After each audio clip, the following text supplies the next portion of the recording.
It's not too loud, is it?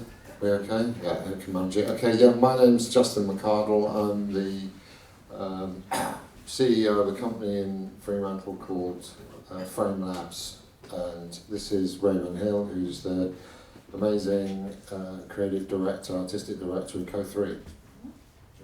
No, it's them introducing it. Let me do all the talking. No, I enjoy it. Thank you so much to Pika for putting this on and inviting us to show this incredible piece of work that I have the privilege of working on, and also to you guys for coming along and paying an interest in immersive art and creativity. It's incredible to see this amount of people come along to this symposium, so thank you so much.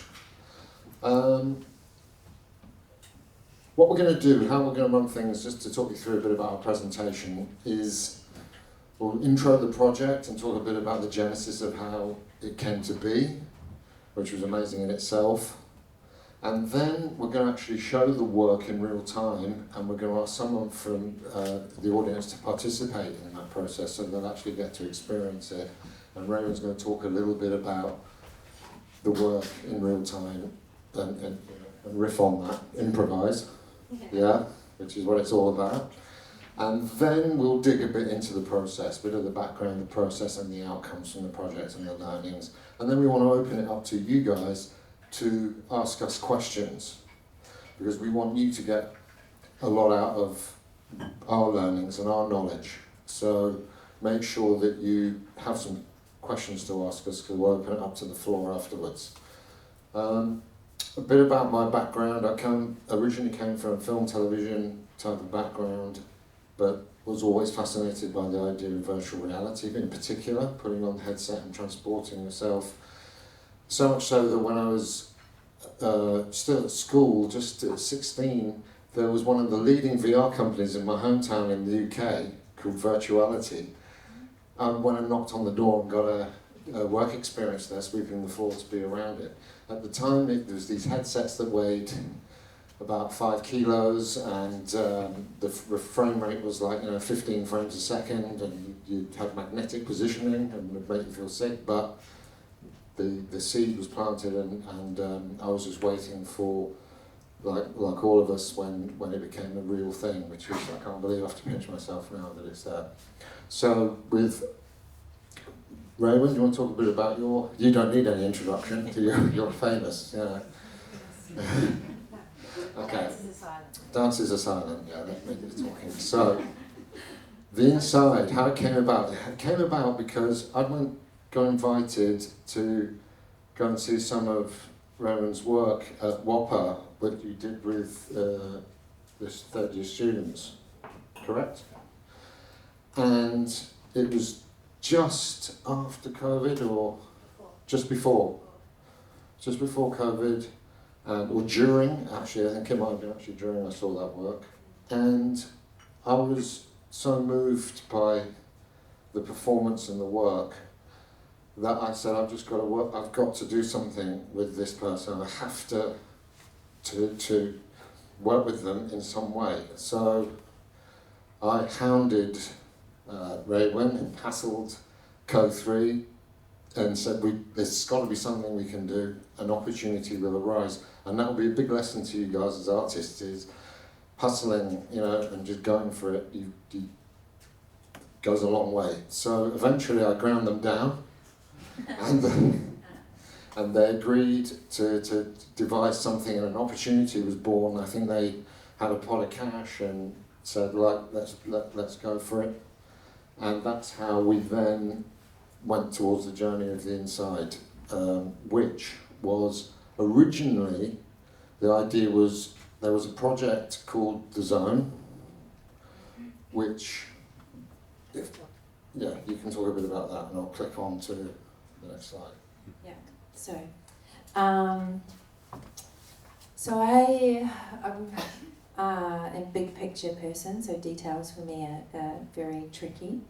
But I think it was in about 2019, I was the artistic director at Dance North in Townsville, and we were all in the middle of a cyclone Yasi, And this experience was very extreme and extraordinary. And really around about that same time, my hometown in Christchurch, New Zealand, went through a major earthquake. So I was starting to see these very surreal and extreme images coming back from my hometown, as well as having this experience of this wind on my face from the 11th floor of my apartment building that I managed to pop my head out of. So this work was born, the zone was born, and it was about, we worked with a Japanese architect and Satoshi Okada, and the idea was to create this structure that the dancers entered into. And you'll see here there's a bit of a line up there, and there's that little tiny gap, and there's a little line over on that left-hand side.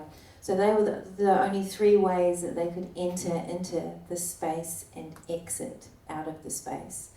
What we did, and we didn't really tell the dancers, was that there's a very natural sort of height that you can elevate yourself to and manage to crawl over, but we extended that by just a little bit, which meant that the struggle was real in terms of actually how they exited. This tiny little gap between those two walls was literally only like this, so they really had to find a way to smoothly exit. But the idea was that they entered into this space, and it created this environment that they were caught in, and that they could only exit from with great troubles and energy. I guess something that happened in this was it created this extremely intense environment, and so I started to think about how can I, as an audience member, you experience this through this arch, you experience that from your seat. How can I find a way to bring the audience closer inside this experience? And sort of that was really about the same time that Justin was starting to hound us. So I was thinking, was there a way that I could get the audience on stage inside the set? Could the dancers actually be moving around people that are, I don't know. I don't know.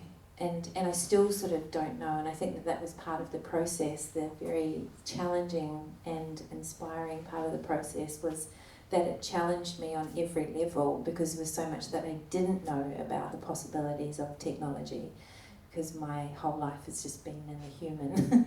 So that was a really, I really had to rely on Justin and the team's skills and expertise to be able to guide me in terms of what my possibilities were. We can talk a little bit about that later, but I think we ended up settling on, every section of a work, it takes me about 2 years to create a full-length work. Every single section of a work has an immense amount of research and development. Every single movement has a concept and an incredible detail behind it. And those things you really don't see as audience members. So there was some sort of curiosity in there about, when people would say, why do I feel so emotional? Or why do I feel so sad? Like, well, what is that? And I'm like, oh, I know exactly what that is. But you don't see that level of the detail of the work. So I guess there was something there that I became, with Justin, curious about was there a way that we could bring the audience closer to those concepts and those details? So you get this live, but actually how can we open up that other component and concepts of dance work? So I think that's the background. Any questions there before we, any thoughts? No? Maybe. The other side of it was that initially, I'm thinking in real time back to when we were talking with Alana as well, was because it was during COVID, they wanted to think of a way of how could we tour this work without the dancers. And we went through various, because, you know, these were the questions that the pandemic threw up, you know, more social distancing, how can people still have these experiences but not in the old way? So it initially started out as a kind of archiving / performance capture experiment, where it was, how do we capture this piece? It evolved into its own piece after we soon realised that we did some experiments with 360 video, didn't we? And it was just sort of like, nah, you know, it's not worth doing, you know. So luckily for us, it then evolved into actually its own work and its own piece, which is what the inside became. Do you want to talk a little bit about the influence of Torrell, or just on really the lighting and the? Yeah, I guess some of the things around that was around this idea of this endlessness, like how do you create a space that's confined but also can create it with this sense of infinity. There was something about the colours. Yeah, I actually don't really have anything deeply inspiring about that aside from he is an absolutely magnificent example of that sense of endlessness within an extremely confined space. So that was quite a deep driver. Yeah, just saying that because that was also part of the challenge for us to bring that into the virtual space, these lighting palettes, and as you'll see in the piece, we tried to convey that. Okay, so what we want to do now is switch over to the headset technology, and I want to invite a member of the audience who would like to help us participate in this piece. Can I see show of hands, anyone who'd like to do that? Your hand went up first, that's it, you've got the job. Yeah, come through, thank you. Yeah, thank you, Laurie. Okay, there's going to be a little bit of changeover and switch up because we're going to cast from the headset onto the big screen so you can see what Laurie's seeing. Okay? It's a bit of a, so do favours. I'm just going to set it up for you and then I'll hand it over to you. So this is the Vive Focus 3, which came out around 2020. Not a bad piece of kit, it's very robust and kind of famous last words, but okay. Saying the boundaries because the lighting's changed. There we go. Okay, so confirm that. Confirm. Okay. Still casting. So yeah, we've got that. Good. Okay, brilliant. That was quick. Okay. Oh yeah. Hold on. Go out this. All right. Is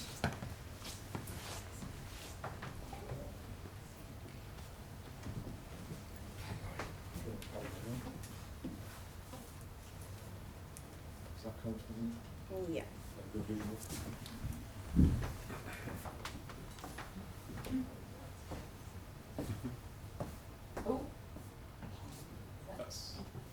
Is that fine? No, it's not you, don't worry. Oh, yeah. That's within the app.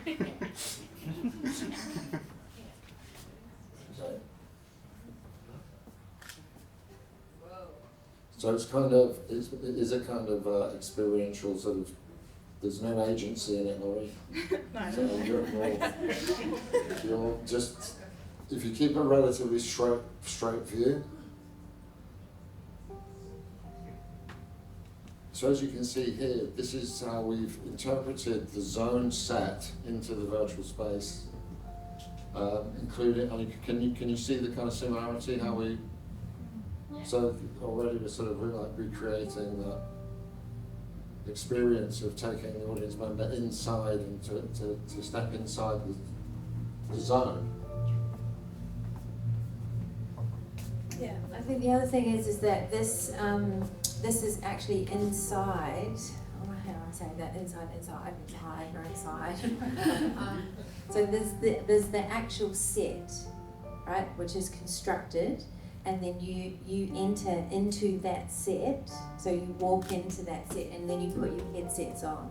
So you're actually already standing on the stage with the headset on. And this beginning section was just, it's pretty quiet. But it's to transition you into the virtual. Yeah. So you always want to settle your audience down. They've been in this real world environment. Once they put the headset on, they're entering into they've got to orientate themselves, their sense of space, of where am I, what is this, what is it I'm experiencing. So you need some time to do that. You shouldn't just jump straight into the action. Yeah. And then I guess the thing was about creating an environment where I could, my emotions would be activated.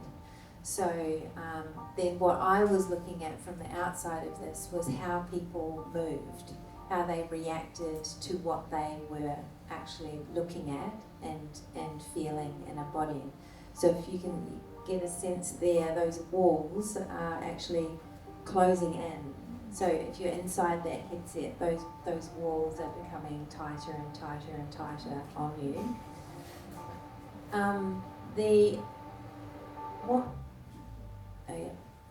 And it was the music was composed by Aidan Mulholland, which he also composed the music for the live performance as well. So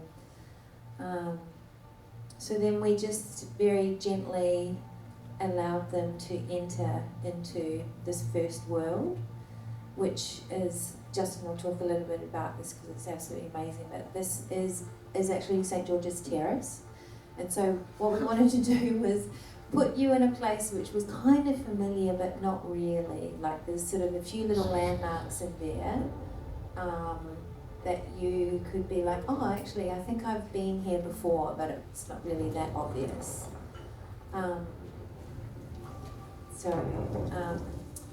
And then basically this idea that this earthquake would begin, this rumbling, the floor starts to move,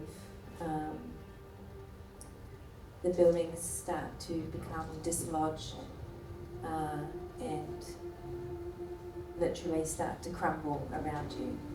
So all the while, what I'm fascinated in as a maker is actually what's happening in the bodies of people who are experiencing it. And it was so vast in terms of what happened. Some people would actually just stand completely still and not move, like frozen. Other people would be really very expressive, completely vocal, start vocalizing. And I'll talk a little bit about that later in terms of where this project ended up landing.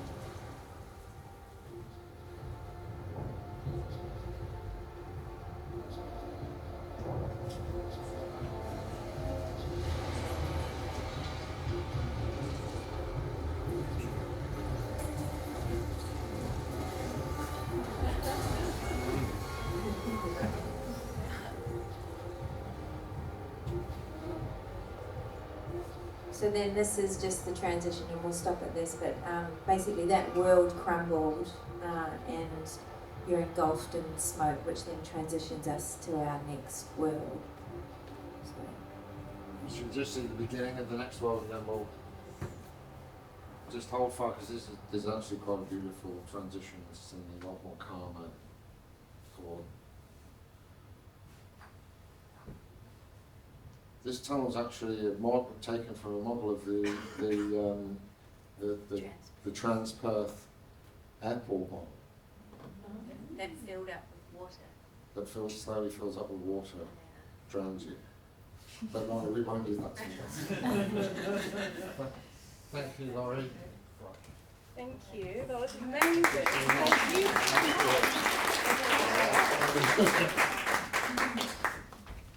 Brilliant. Yeah, well, we'll go back to the. There we go. Just to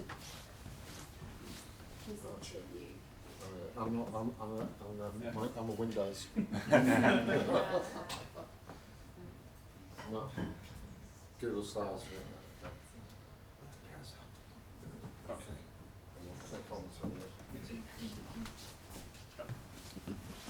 Okay, so where to start in taking, interpreting the literal rebuilding the set into the virtual space. And we were so lucky in having reference materials that were provided by the original, Santoshi, the architect, provided us with these blueprints of the original set, which we could then extract the data from this to then start the process of.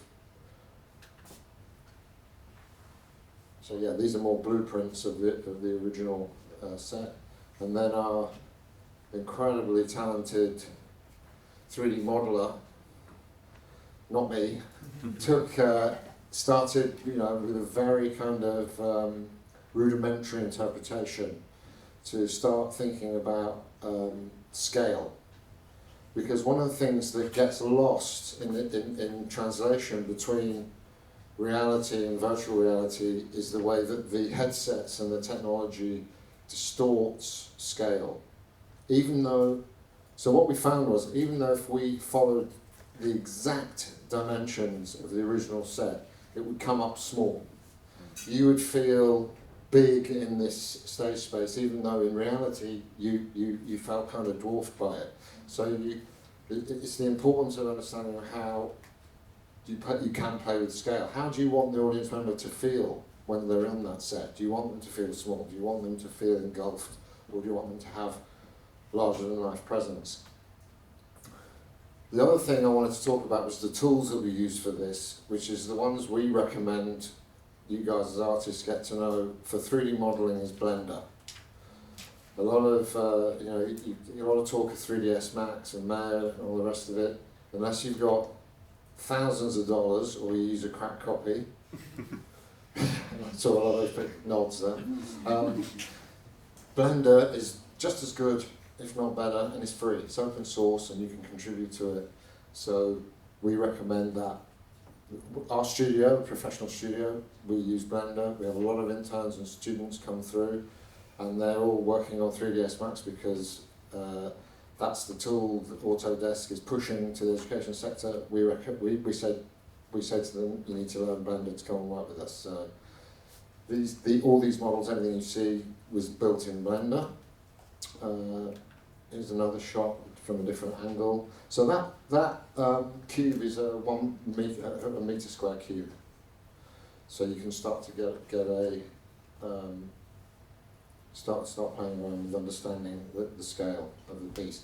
And this is an exact virtual representation of the original zone set that is now captured digitally and can be archived and shared for perpetuity. So even though the set doesn't exist physically forever, it can be experienced as if it was. Would you agree? Yeah. And then this is the, as you are playing around with renders and making it more aesthetic and beautiful and playing around with lighting. So that was the initial set, so we had to build that before we even built the rest of the experience. And it would mirror the real set, which was built in the real world. So when you put on the headset at the performance, you would almost have a one-to-one kind of feeling that you were still in that reality. So we were playing around with perception of reality to begin with. And we also were playing around with the practical. This is another thing that, mock-ups and building things virtually first allows you to do is make sure that the space is going to work for the piece that you want to do. So we managed to do that. I just want to talk a little bit about that opening piece that you saw and how we did it. We managed to get some data. This is from the city of Perth. This is the digital twin, that this is a kind of digital twin of the city landscape, and we actually used that as a guide that allowed us to then build on top of it, because obviously this kind of data is too detailed for virtual reality real-time rendering in Unity, and we used that so that we could get the positioning correct, the perspective correct when we got onto the St George's Terrace and the earthquake piece. We also used a tool called Houdini, which is a procedural animation tool that was used for the destruction that you saw there. So as opposed to sort of doing the traditional old school animation of animating each frame, or even in real time, Houdini allows you to procedurally generate those effects. And that's how that crumbling and the earthquake was built. Yeah, Houdini. Wouldn't recommend you trying to learn that from scratch, but it is something to have on your radar. If you are wanting to dig a bit deeper into animation, that's an interesting tool to use. Do you want to talk a little bit about your thoughts on the motion capture side of things and performance capture? Yeah, so I guess the big thing was about how do I then integrate this virtual world and the live performance, and so we tried with the mocap suits where the dancers obviously had some of the material from the original live performance, and then we were in these suits, but it was quite I guess there's no other way to sort of say it. I guess in this time, and Justin was actually just showing me a different thing now where it's actually you've got cameras and you don't need these suits, and I'm like, oh, we could have done this. But in this time, now 4 or 5 years ago, these suits were so restrictive on the dancers in terms of actually their movement language and the circular nature of their language. A lot of the movement goes into the floor and out of the floor, so in terms of those little nodule things, how they were, where they were on their bodies and how they ended up on the floor. So it restricted the transfer of the actual movement that they were, the actual real movement that we used in the show. And then we found that what it did in terms of the avatar was then, that idea of the circular, the muscling of a body was removed in these little avatars that then just created these very robotic, straight sort of characters. For some choreographers, it's very, that's a wonderful language. For me, my aesthetic is very much about that, the muscling, the circular, so the transfer between these suits, the avatar, and the language of the dance just actually didn't work. And it was really, really confronting because I felt this enormous pressure that we have this incredible funding, this amazing opportunity to make this work, but that idea actually wasn't translating. And so what do? Do you just continue on with the project and then pop these avatars into the the experience? Yeah. What I found it was. Hello? Sorry. What I found it. This is a really important thing between the artist and the tech team, is managing expectations of the process. I sometimes felt that I'd oversold what we could do or what was achievable in terms of your vision. And I could see the disappointment in the results. I wish I'd had some examples to show you of. Yeah, I mean, look, this is mocap animation, capturing natural human movement, interpreting it into virtual space. It's massive. It's not an easy thing to do. Even though it sounds and feels like, the tech stack is there, but the reality of making it look amazing, and because of Ray's standards of what she wanted to do, she would rather forego it than have it half-baked. So even though we put a lot of work into it, and by the end of it we had animators hand animating, and the cleanup was massive, and in the mocap. The process was fantastic. The process of you learning about how to do this and us working with you was, the learnings that came out of that were incredible, but the outcome wasn't suitable for the vision. Another things we experimented with was photogrammetry capture of the dancers. So we used the iPhone 13's spatial capture, and the results of that we did include. So at the end of this piece, which everyone is welcome to have a go on, even though we've only got one headset. This dancer, Russell, was captured and runs out of the desert up to the viewer and stands in front of them. And I actually felt that was really powerful and actually worked, to have someone from the real world confronting you in virtual space, and you make that connection. But the expectations need to be managed from your tech team to the artist very early on. What's achievable and what's going to look good.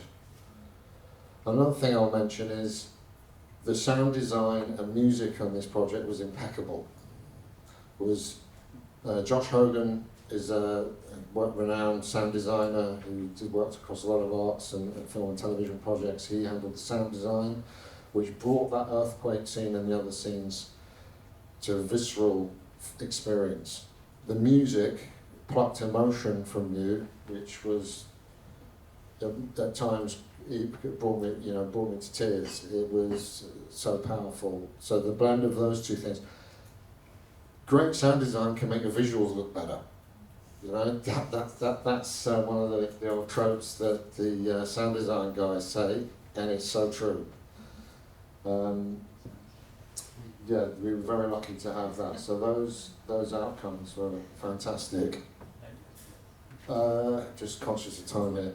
So the actual performance piece. Yeah. So then we made those big decisions about not including the mocap into the final experience. This is at the European Food Warehouse, where we put the set up, dancers, and then we had this experience where people would come in small groups and have the experience inside the inside. The thing that Oh no, well, I was just going to say, people would come, but there was a kind of choreographed, very like the UX of the whole experience was fantastically executed. I thought that they would come in and you turned it into the whole. From the minute you walked into the space, it was a kind of piece of interactive theatre, yeah. and to build the anticipation of actually getting onto the inside piece, and then post the experience, audience members were invited into a kind of ante-room where there was the opportunity to express their feelings and thoughts of what that had been evoked by drawing or writing on a wall. Correct? Yes, and all the while I'm trying to capture that. Like I'm trying, as the maker, thinking, what am I going to make here? Like I'm trying to capture the movement from very raw and genuine movement experiences, like what you saw. Was it Laurie? You know, you saw him make that movement. That just happened naturally because of what she experienced inside that head. So I'm trying to capture that. I'm trying to capture the response to it, the emotional response through writings or drawings, which then all just start to feed into new work. I think the biggest thing that came out of this was that it wasn't a full-length work. It wasn't the show that I thought it was going to be. And, you know, that was sort of the next level of, you know, understanding, you know, that struggle, the struggle as an artist, that you set out to make something, you have responsibilities, you know, to funders, to company, how far do I keep pushing into something that I'm actually really, I know in my heart is not the thing that I was expecting it to be. So, with a little bit of space from it, I think the absolutely incredible thing was that it spoke to this concept of breaking down the mystery of contemporary dance, breaking down the mystery of how you make contemporary dance. So I was thinking, this is an education tool. This is a way that we can actually speak to our young people, that we can actually share and unpack that process of creating contemporary dance. So this project has now gone into its third year of touring all over WA, remote, regional. It's been on tour for 5 weeks. It's been in hundreds of schools. Thousands of young people have actually had this experience where we go in with the headsets. They experience each of the environments. We've structured our teaching artists and our teaching resources, written to curriculum, and they unpack and develop their own physical and create their own physical response to this concept. And it's been absolutely phenomenal, really. So there's been actually hundreds of live performances that have come out of this this VR experience from the next generation of amazing humans. So that's where it ended. Yeah. And the system that was developed, so all the outcomes from this project, one of the systems that was developed that enabled it to be a workshop tool was this shared headset. So we developed a bespoke system for Co3 which allowed up to 30 and more, we've not tested it beyond 30, students to put the headsets on and simultaneously have the experience in real time. So it would trigger the playback of all those, it can take control of all those headsets so that it isn't a siloed experience with external sound. So it's still social, it's still shared. It's not everyone with headphones on swivelly chairs having their own experience. It's a shared experience in real time. That was another outcome, another tool which came out of that. I can see a lot of hands going up, so I think we've got 10 minutes or so left, and I would love to open up to the floor. Lots of questions, we're more happy to both answer. I've got 3 questions. Yeah. And the first one is, when you say the shared experience, I don't quite understand that. I understand the idea of external sound, but what do you see other people in the space as well? You can do.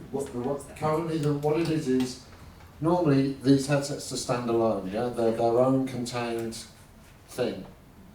What this system allows them to do is all be connected to each other as a network and play back the same world. It's almost like a metaverse kind of experience. So you're all in there together at the same time in real time. But is that, doesn't everyone move, excuse me, move there, isn't everyone looking at a different angle? Yeah, well, yeah, but you're in the virtual space. So as we are now in this space, we've all got our own perspective. Yes.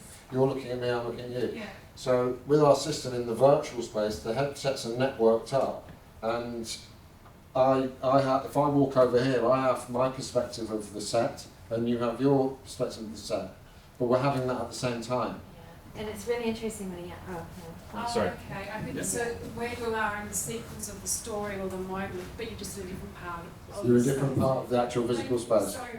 No, absolutely, that's a great question. Yeah. And it is interesting because the young people talk about, oh, did you see when XYZ happened? And they're like, no, I didn't see that bit. And they're like, oh, I know, but I saw this bit. And, so they're all in the same place, just as we are now, but you're experiencing something slightly different. And very interesting what happens with the young people is they use their voices a lot. Like they scream out, they yell, are you there, are you there, are you there? Yeah, it's quite incredible. And so they're calling to each other, which is just a whole nother level of language that I wasn't anticipating. My second question is touring it. So touring, what equipment do you tour, and were you able to tour the set as well that was designed? Was there space to tour that as well? No, we haven't toured the set. So basically the headsets just are in road cases, and it's the teaching artists and a truck, a car. Right. Yeah. And then the third question is, for taking it to the 3D from, say, the ground plan or the floor plan, and you had the Purple City model as well, did you call it Blender? How does it read all those different formats? So is one CAD and one something else? What's the interface for all of that? Well, you bring it all together. So you can take that data and you can convert it into different file formats. Right. Normally we use one called a .fbx, which is contains a lot of information and data about a model or an object. Right. That's then imported into a game engine. There's a couple of them on the market. The one we use is called Unity, and that's your kind of tool that brings all those multimedia elements together, that allows sound, movement within the space. Another one's called Unreal Engine. They're both free, and but you don't have to learn those because you're the artist. But it's good to have an understanding of what they can do. So in other words, you need Blender, but then you need all the... Yes. Sorry, I'm Yeah, so the tech stack looks like, so your 3D models, which are all the environments and the rest of it, we use Blender. There's various other tools. Then you'll have sound design, which Unity has its own sound engine that you can use. Everything really is in Unity. The lighting, you can use the animation, there's various tools you can use for animation, Maya, but yeah, you have all these different tools, and then they're brought together in the game engine Unity, which most of them use. And then there's things called SDKs, which allow you to then turn it into a VR program. Right, so I call it the stack. The stack, there's a stack, and if you search up VR tech stack, it will tell you everything in that space. Thank you. So I have one question, but it's 3 parts and it's 2 riddles. No, I was curious about you were mentioning that at the end of the performance, or when people would walk around in the headsets, that there was a person that would come up, I think in real life, and hug them or interact with them. I was just curious how this, whether this was jarring to people, whether you had to use pass-through or anything, or how the interaction with real-world actors affected their experience. Yeah, I think that was just all part of me trying to work out the puzzle of what the live performance was going to look like. And so I think, I can't remember how many sessions we had, but I think it was over about 10 days. I think there was about 4 or 5 sessions a day. And then I would just add in little layers where it was sometimes there wasn't anybody, but sometimes there wasn't interaction, and what would happen. Yeah, and it was quite jarring, because people are just deeply inside this world, through the colours and the sound. So having this physical interaction but then there was something I was starting to explore with that I thought would be really fascinating in a live performance. But but again, didn't go anywhere.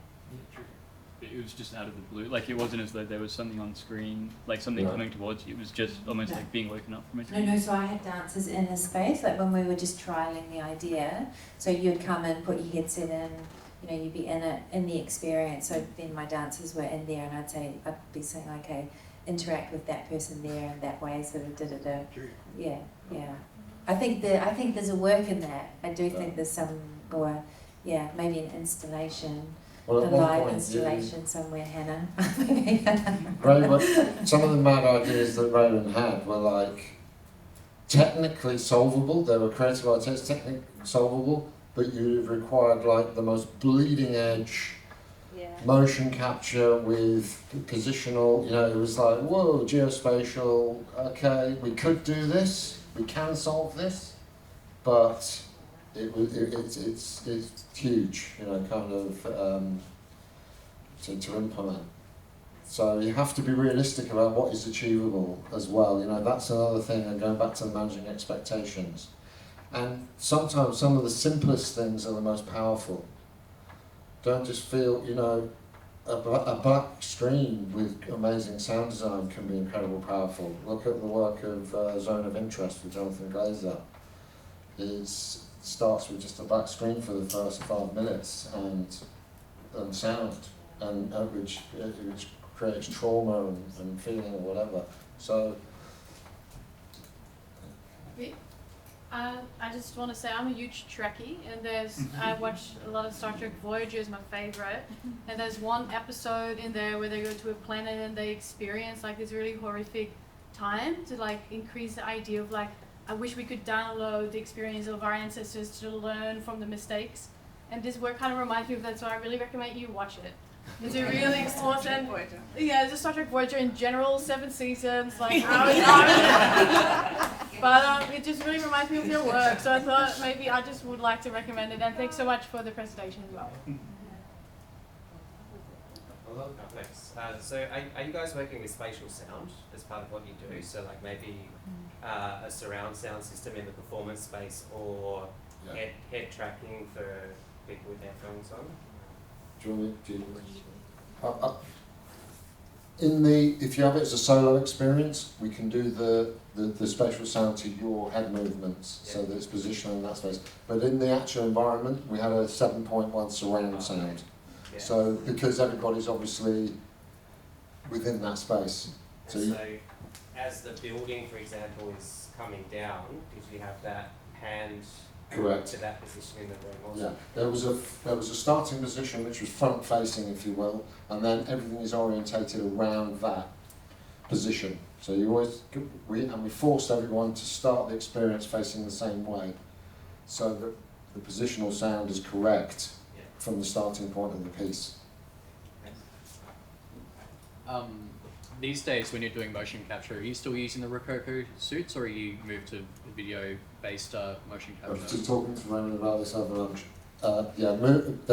There's now AI-based AI. You know, there's now AI-based motion capture systems. For example, Move AI, which uses a triangulation of 3 iPhones with software on them, and they're software-based. They go up to the cloud at Move AI HQ, and they will generate the data for your rig. It's pretty good. It's the new model that they've just released is fantastic. It doesn't need much cleanup, and it means you can also have multiple participants, subjects in the space. So one of the restrictions of using optical-based systems, or even, you know, with sensor-based, you need multiple suits for each participant. They're very expensive. And then in an optical-based system that uses camera tracking is occlusion. You know, if someone goes in front of someone else and occludes the marker, it mucks the data up. But with the Move AI, it's looking at the video and extrapolating the data from the video. So yeah, AI-based, video-based systems are now becoming more and more used and affordable. When you were working with the composer, did you direct them to make music or soundtrack for the VR sense or the performance, or were they separated like entities?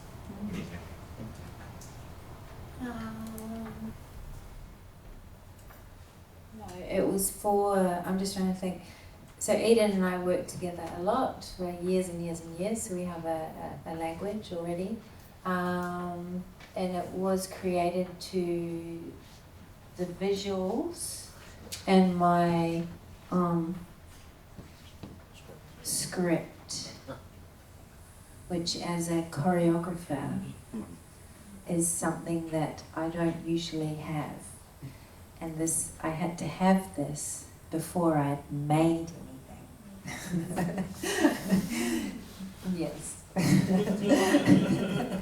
it was a little bit stressful. But in the end, actually, it was amazing for Eden to be able to then work off this. So there were these incredible challenges that turned into these small gifts for me as a maker. So it really tested my creative practice in a whole lot of ways that I didn't expect. So I think that that's actually one thing just as an artist in terms of how you know, who you bring around you and who is around you, and just the generosity of Justin and his team in terms of the possibilities and the things that are impossible, you know, because as a mover, maker, you know, I don't believe in the impossible. I believe in creating, you know, making the invisible visible. So this was a great challenge in terms of a partnership. So, but it was just through the pure, you know, generosity and kindness of Justin's team that we managed to get there. Okay. And Ray's still talking to me, so it must have worked. One more question we got time for. Yes? I'm just curious to know if in the showings, how or what kind of considerations you've had in like the introduction or the framing of the show, and whether you've like noticed different things across the tour and you've like made any changes, especially with different audiences. It's in the introduction and the framing of the show. It's an interesting question. How did you sort of set it up for expectation from the audience perspective? The dancers would enter the space and we would speak first and just advise that there would be maybe some trigger warnings, some experiences, around consents. So that was already pre-communicated before. And also that there was people, the team were there the whole time. So it was something, you know, about this, yeah, if there was any problems or if there was any stresses or anxieties, this is what you could do, raise your hand. So there was always somebody there to meet anybody that had any sort of difficulties. Yeah. I think that concludes. Thank you so much for your attention and